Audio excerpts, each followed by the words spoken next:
This is what's left of the Burza Scientific Research Center targeted by missiles from the US, Britain and France. The site near the Syrian capital Damascus was among 3 alleged chemical weapons facilities hit during the joint operation.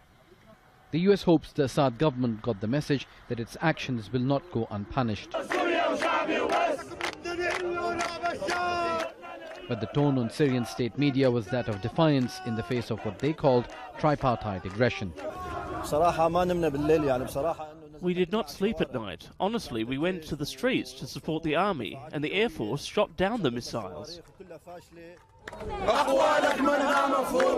Syria's war has divided opinion in the Middle East. People came out in solidarity with the Assad government in cities where there's support for Iran and Hezbollah, or there's high anti-US sentiment. To the relief of the Syrian government and its allies, the operation was limited instead of a much-discussed sustained attack.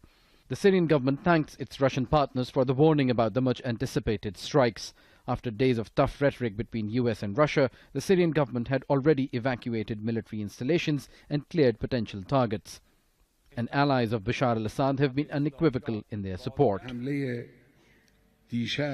Last night's strike that happened at dawn against Syria is a crime. I clearly announced that the US President, the French President and the British Prime Minister are criminals and have committed a crime.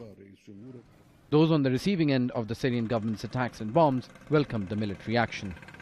We support the American strike because we support everything that targets the Syrian regime. We know that this bombardment will not lead to the fall of the regime, but as it targets this criminal regime, we are supporting it.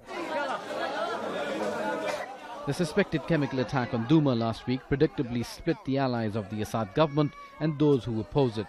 While Russia denies the attack ever took place, Turkey says Assad's actions must have consequences. It was unthinkable to leave all the attacks the regime has conducted unanswered.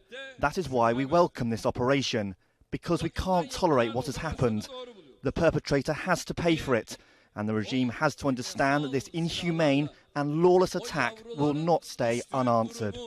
The Syrian opposition backed the Turkish president's call for an end to all kinds of attacks against civilians. The US, Britain and France say that Assad wasn't targeted. The government's forces and assets remain intact. The intention, they say, was to force the Assad government to stop using chemical weapons. But according to a Syrian opposition member, the message that they seem to have received is that the Assad government and its allies can continue their killings, just not using chemical weapons. Osama bin Javed, Al Jazeera, Gaziantep.